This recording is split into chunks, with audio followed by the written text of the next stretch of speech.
And the winner is... Book of the Year 2023 is The Beasting. Goes to Tom Frick. Solenoid by... The story, the winner of this year novel is Salt Blood by Francesca de Torres. Kairos by Jenny.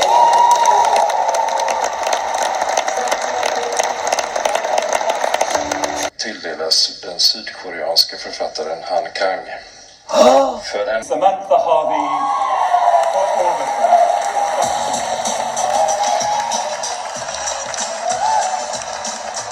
Hello, we are nearing the end of the year, and I'm someone that enjoys following a lot of different book prizes. I've been lucky enough to be able to go to some prize ceremonies this year and see these authors win in person, and others I've just watched and enjoyed online. But I thought I would give an overview of some of the prize-winning books from 2024. I'll give brief descriptions of these books, and if I have any thoughts or feelings about any of them, but I've made separate videos both about these award seasons and some of these individual books. So if you want to know more of my thoughts about them, I'll put links in the description below. And of course, since I'm an American who lives in the UK, I'll primarily be focusing on UK and American book awards, but this is far from comprehensive of all of the book awards in the world. I'm going to talk about 26 different awards, but there are many, many more. So if you want to let me know about some other book prizes that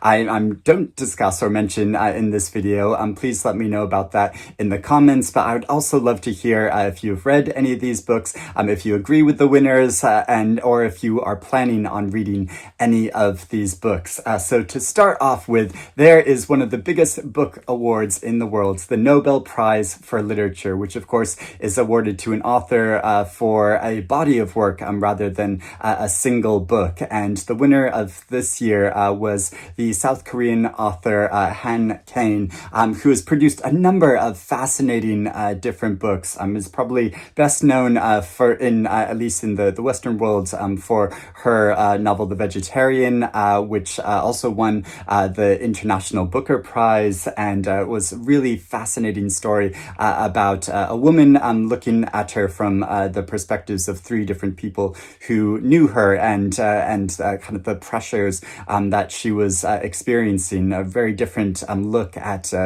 individuals' identity, but also I love her novel, The White Book, which is a kind of book of poetry and essay and memoir and personal contemplation about the color white. I think it's really a great book. And also her novel Human Acts, which is looking at the aftermath and consequences of protesters who were killed, and it kind of moves through like the spirit world, but also looks at reality and political consequences in a really bracing way. Such an impactful book. Especially considering what's occurring in South Korea at the moment, and demonstrations which are going on, which makes it feel even more relevant now. And I read this quite a long time ago, but I'm going to be rereading it alongside my online book club in January. So I'll put a link to my book club below if you want to consider joining us in discussing this book if you're not a member already. But yeah, I think we'll have a really fascinating discussion, because this is just such a compelling and emotional, but also very timely and relevant book. But also, she has a new novel which has been recently translated into English and is coming out early in 2025, called We Do Not Part. And I've heard such great things about this forthcoming novel, so I'm really looking forward to reading it. The Booker Prize is awarded to the best book of fiction written in English and published in the UK or Ireland in the past year. And the winner of this year's award was Orbital by Samantha Harvey, a very slender novel, although not the shortest novel to ever win the Booker Prize. And this story follows a number of astronauts from different countries who are in a spacecraft that is circling around our globe. It's about their observations of our planet, about their their connections with each other and about their personal histories and issues that they are going through. It's written in a very poetic and beautiful way. It's a very reflective book looking about the state of our world and the meaning of existence. I wouldn't say it's too like hot plot heavy. I mean, there is a storm that they're following. There's a number of dramas that the astronauts are going through in their personal lives, but it's more just following their thoughts and feelings and reactions as they are circling around the planet. And I think it is an incredibly beautiful story. And I was so privileged that Samantha Harvey signed it personally to me. If you get a chance to hear Samantha Harvey speak, I'd really encourage you to do so because she speaks so poignantly and meaningfully about literature. Then the International Booker Prize is awarded to the best book of fiction translated into English and published in the UK or Ireland in the past year. And the winner of this year's award was Kairos by Jenny Erpenbeck, translated by Michael Hoffman. And this follows the story of a younger woman and an older man who have an affair in Berlin in the mid to late 80s, and following them through the years and through their very tumultuous relationship, but also how there were obviously very big political changes occurring in the country. It follows them through the process of the Berlin Wall coming down, and how their lives transformed through this, and how their sensibilities and mentalities change because of these larger transformations in the country, and how this impacts their relationship. So there's also a lot of reflection about art and literature in this book, and it's a tough one to know whether to recommend or not, because I think a lot of it is really beautifully and powerfully written, and the first half of the book I really fell into and was enjoying, but as it continues to trace their relationship, which grows increasingly fraught, it almost grew quite painful to read, and I think it's quite purposeful that she wrote it in this way, and is meant to have a larger effect, but didn't make it the most pleasurable read. I would say I much preferred Erpenbeck's novel Go Went Gone, but she's a very powerful writer. The winner of this year's Women's Prize for Fiction was Brotherless Night by V.V. Ganeshananthan, and this story follows a young woman in Sri Lanka during a period of civil war.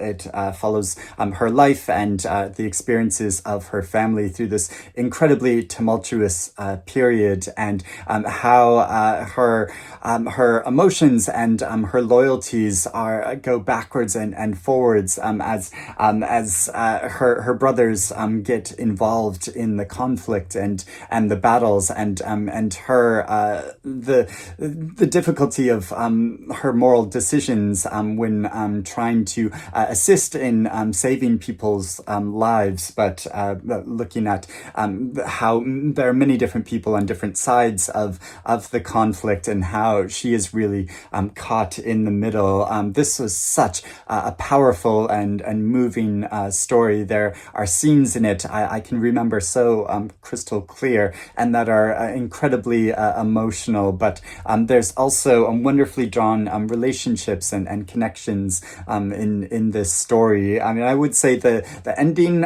is slightly weaker. It goes, I think it kind of skips forward too rapidly to be entirely effective, but overall, this is a very powerful novel. There was also the very first Women's Prize for Nonfiction this year, and that was won by Doppelganger by Naomi Klein. A really powerful story that's both personal and really speaks to a lot of the political conflicts and tensions that we experience today, how we have become so divided as a society. And Naomi Klein explores how she is often often mistaken online for another very public figure, but who is on kind of the opposite side of the political spectrum from herself. But also, looking at how over the past few years, especially, people have become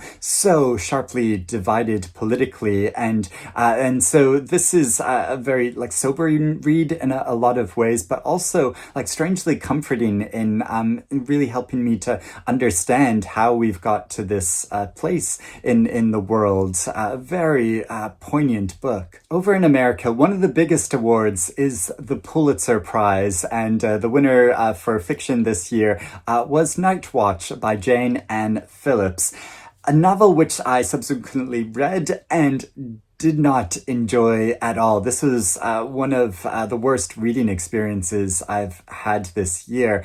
This story which follows a number of characters in a period immediately after the Civil War, and centered around a mental asylum in West Virginia, and the plot of this felt so melodramatic and over the top to me, and there were so many sections in the book and the psychologies of the character that I just did not understand or connect with, and that felt it was just such an odd reading experience and not very well written. I personally didn't think so. I know there were some people that really enjoyed and found this book very moving, but yeah, personally I thought it was a bit of a disaster. Luckily, the National Book Award made a much better decision, in my opinion, with their pick of James by Percival Everett. This brilliant novel which relates many of the events of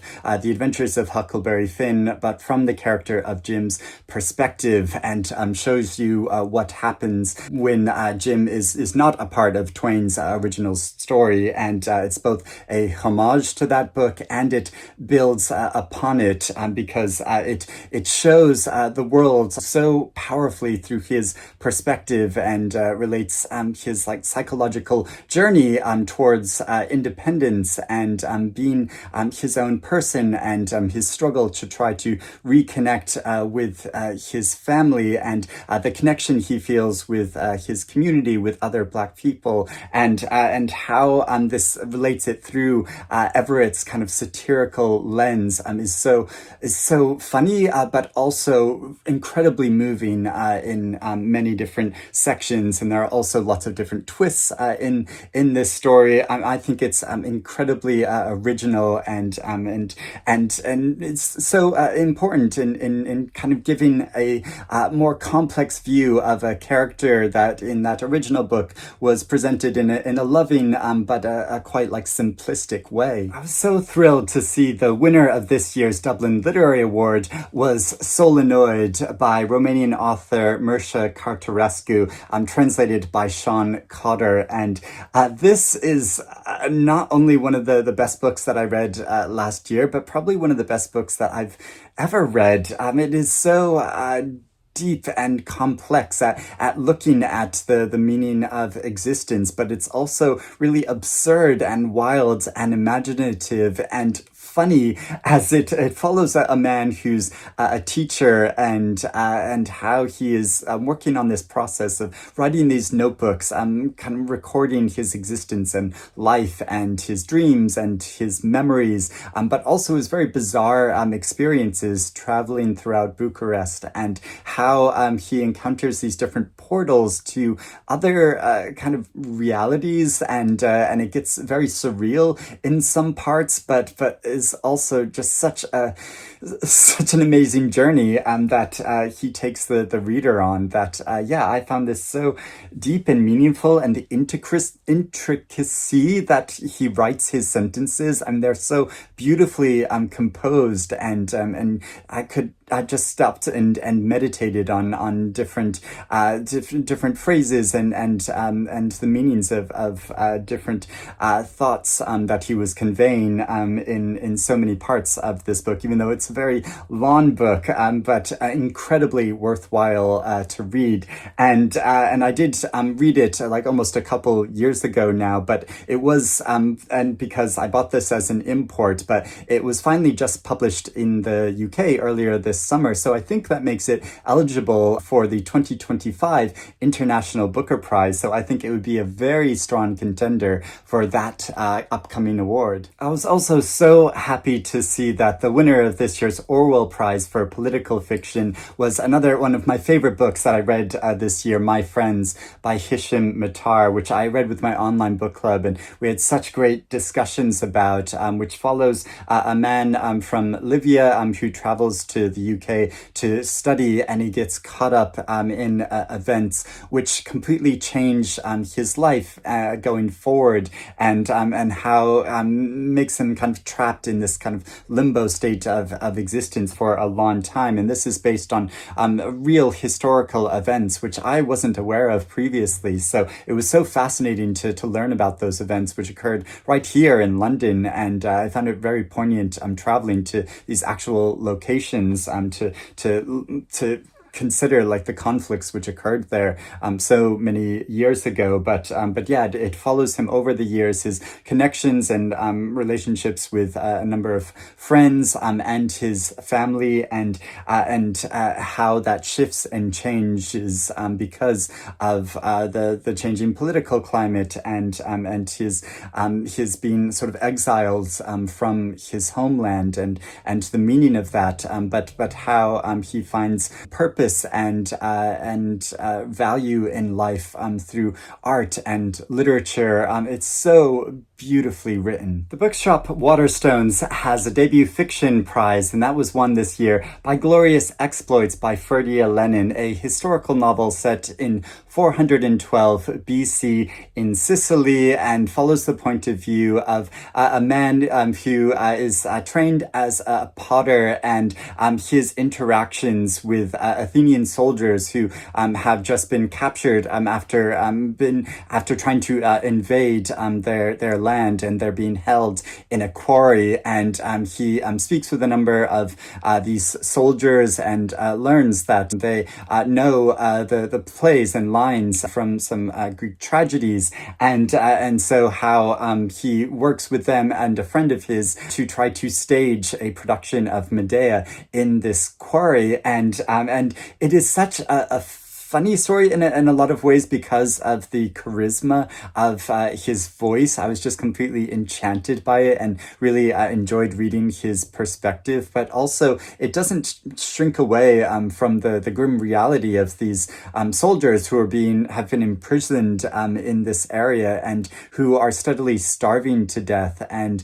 how they are so hated by the local people, obviously because they were an invading force, but how these soldiers are also individuals themselves with their own families and histories and reasons for being involved in this conflict. And so even though this is obviously set in the very distant past, I think it has a lot of relevancy today of looking about large-scale conflict and people from different nations who come to absolutely hate one another, and about the larger political forces at work. And not everything about the novel worked for me. There was a character that's kind of very mysterious and wealthy, like benefactor, who I thought was like slightly overblown, his character. But in the whole, I really enjoyed this novel, like especially the power and the personality of the narrator of this story. The Polari Book Prize is an LGBTQ plus award,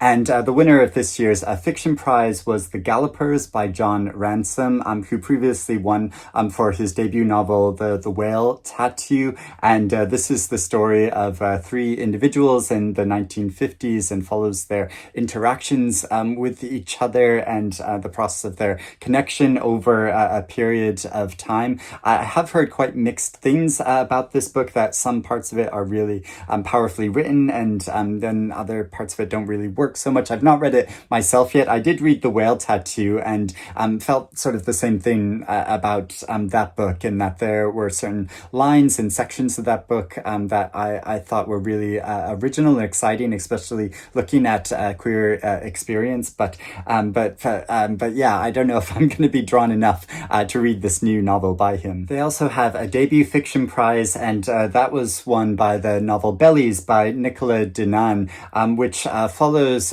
two characters, Tom and Min, who start a relationship with each other, and follows them over a period of time during which Min decides that she wants to transition, and so looking at how this transforms their connection to each other over time, but also their personal journeys through this story. Books Are My Bag Readers Awards are really unique because the winners for this award in many different categories are chosen by readers themselves through an online vote after shortlists are created by booksellers. And the winner of the fiction prize was You Are Here by David Nicholls, a novel which follows two individuals who are at a crossroads in their lives and go on a walking journey together, and how this transforms their lives. It's meant to be a very funny and poignant book that I've been really looking forward to reading. The winner of the nonfiction award was Abroad in Japan by Chris Broad, which follows the author's journey as an Englishman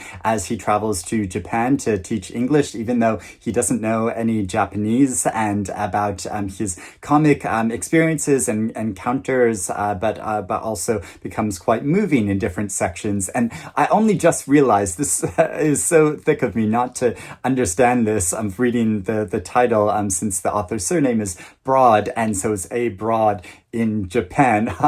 And the winner of the poetry category was Lobster and Other Things I'm Learning to Love by Hollie McNish, which looks at the way that different pressures in our society make us both love and hate ourselves through a number of different poems. And I've not read this collection, but I think Hollie McNish writes in a way which is so powerful and personal, and like that I can immediately connect with, even though I'm not so much a poetry person. And Post Irish Book Awards has a number of different categories, and they have an Author of the Year award, which was won by Sally Rooney this year, who had her recent novel Intermezzo, and I am someone who is in Sally Rooney's camp. I really enjoy the complex relationships she creates in her different novels, but also how they speak so meaningfully about a whole range of issues that we face in the world today. The Eason Novel of the Year was won by Heart Be at Peace by Donald Ryan, a story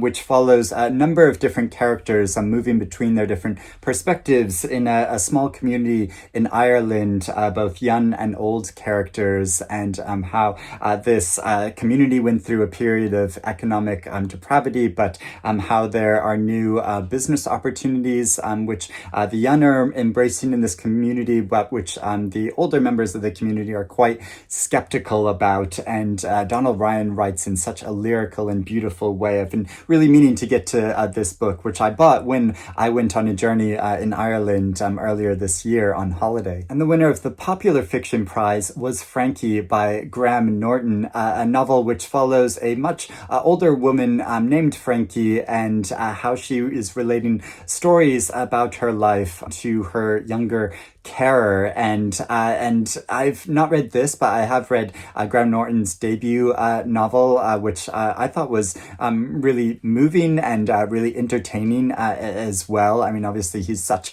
a great entertainer and personality, and I think that really comes through in his fiction. The winner of the LA Times Books Prize for Fiction was Same Bed, Different Dreams by Ed Park, a novel which presents an alternative history of Korea, how at certain key moments of history it diverts from the actual past to give a different way of conceptualizing the country, but also our present. And I have heard mixed things about this book, but I do really enjoy novels which are alternative histories, so I'd be really keen to read it at some point. Now, the Goldsmiths Prize awards literature that shows creative daring, and the winner of this year's prize was Parade by Rachel Cusk, which is a novel which is described as doing away with conventional storytelling, with identity and character and plot, to get at the real meaning of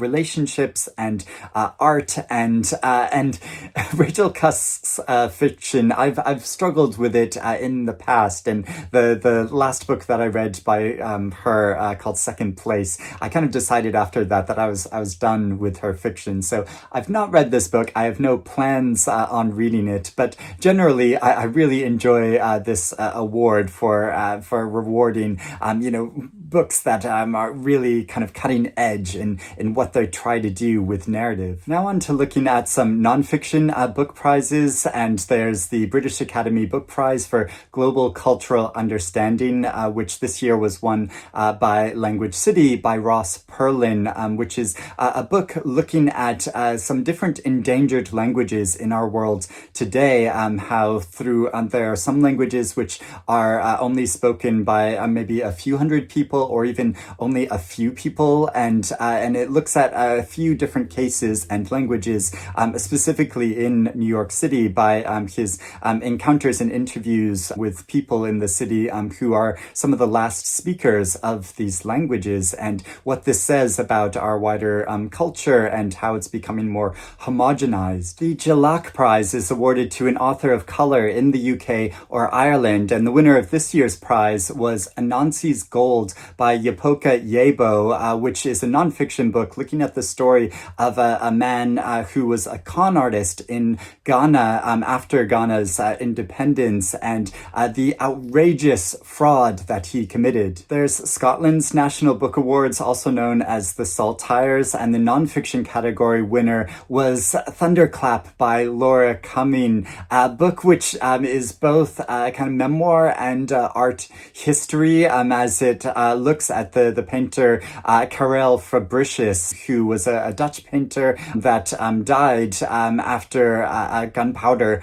explosion killed him. He created very few works which have continued to survive, but he's probably most famously known for creating the painting of the Goldfinch, which Donna Tartt wrote a novel by that name based on that painting. And looking at the complexity of his life and his perseverance in creating art, but how the author pairs that with her own father's life as an artist, and about the impulse and our understanding and appreciation of art. It is such a moving book that inspired me to actually go to a gallery in London and to see a painting of this period and this explosion which occurred. There is also the Writers' Prize, which was formerly known as the Rathbones Folio Prize, and they have a number of different categories for this award, but also an overall winner of the prize.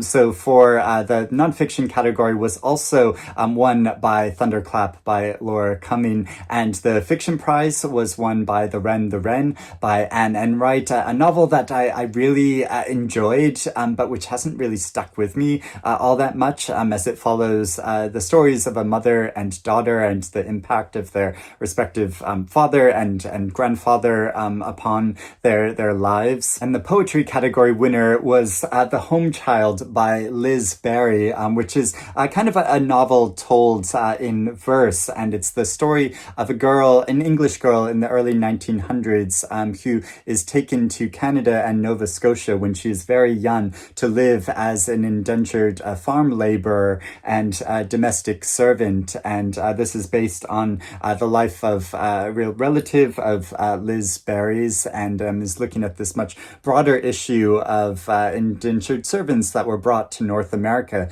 during this time. It's kind of a strange thing when book awards put different genres of books against each other, but the overall winner was The Home Child. Another book prize that does this is the Nero Book Awards. So they have different category winners and then an overall winner, and the overall winner of this year's award, the Gold Prize, was given to The Bee Sting Klein by Paul Murray, and it was presented by Bernardine Evaristo. And this novel, following the perspectives of an Irish family over a short period of time, and the many secrets that they hold about each other, and then the many dramatic events that occur, and the cliffhangers. This is such a riveting story, and a really emotional and powerful one. A prize which was given at the very beginning of this year was the Sunday Times Young Author of the Year award, which was presented to Tom Crew for his debut novel, The New Life, a book that I read almost 2 years ago now, but which has really stuck with me. It has such evocative writing as it tells the story of two English men in the late 1800s who are collaborating together on a book which is trying to change or give people more a broader insight sort of outside of the Victorian values which have kind of been plaguing the society, and the difficulty of them working on this book amidst the Oscar Wilde trials. The Wilbur Smith Adventure Writing Prize was an award that I followed really closely this year. I read the entire shortlist, and my favorite book from the list was Salt Blood by Francesca de Torres, and I was so happy when it won this year's award, because this is such a great seafaring tale, which is based on a real historical figure of an English girl who grows up to join the Navy, pretending to be a man, and then eventually becomes a pirate, and how it follows her journey and her transformation, and the changing understanding of herself over time is so emotional and powerful, but also the descriptions in this story are so vivid and surprising and thrilling to read about. New book awards are being formed all the time, and this year there's a new prize called the Weatherglass Novella Prize, and the very first winner of that prize was the novel Earth, I'm not sure how you'd pronounce it, by Deborah Tompkins. And I'm currently reading this story and enjoying it so much, as it follows a boy and his kind of coming of age experience, but we gradually come to understand that the world is experiencing a new ice age, and there's increasingly less times of summer and time to be able to grow crops. So of course there's growing scarcity and pressure upon the society, and he aspires to become an astronaut to travel to another world, and there are plans to colonize Mars, and so how this is looking at environmental issues, but also his coming of age experience, and how it captures the interplay between him experiencing reality, but then also the fantasy that he's laying upon that reality. It's so powerful and vivid. There's the Australian Book Award, the Stella Prize, and that was won by Praiseworthy by Alexis Wright, and but it didn't just win that award. This has won multiple awards this year. It also won the Miles Franklin Literary Award, the James Tate Black Prize, and the Queensland Award for Literary Fiction. This is a really big epic novel which looks at an Aboriginal family, how they are caught between the past and looking at family and cultural history, but also the future and increasing concerns about climate change. I have not read this novel yet. I've been wanting to, but it's a very long book, and I've also been told it's very dense and complex, so it takes a lot of time to get through, but I've heard that it's absolutely brilliant. There's also the Canadian Book Award, the Giller Prize, and that was won this year by Held by Anne Michaels, which was also shortlisted for the Booker Prize and was the book on the list that I really liked the least. I found it really difficult to get into this book. I did read it twice, so I read it like 1.5 times, and that I sort of gave up halfway through, and then it was shortlisted, and then I read the whole thing. But but still did not enjoy it. I mean, there were certain aspects of the book that I did, enjoy and appreciate. There are some parts of it that were very beautifully written, but then there were other parts of it that were really, I felt, stretching for meaning, and which just came across as quite pretentious to me. So no, this wasn't my favorite kind of winner, but also the Giller Prize has been experiencing a lot of controversy. Recently, a previous winner of the prize has spoken out, Madeleine Thien. They've been trying to work with the prize to get them to change their sponsor, and has had a lot of negative experiences to that. And Madeleine Thien posted a really powerful message about her experiences of this, which has made me really not want to follow the prize anymore. And finally, there is the Forward Prizes for poetry, and the best collection this year was won by Victoria Chain for her collection With My Back to the World, which is a book of poetry inspired by the work of abstract artist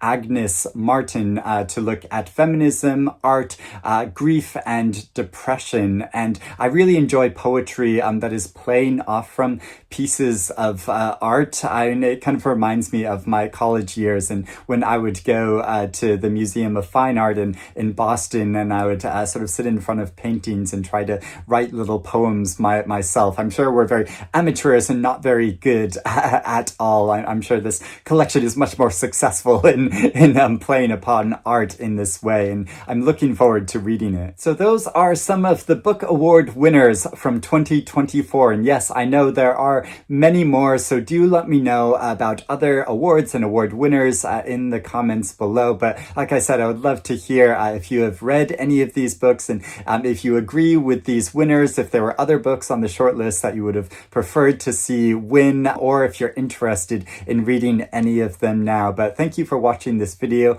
I hope you're doing well and reading good things, and I'll speak to you again soon. Bye-bye.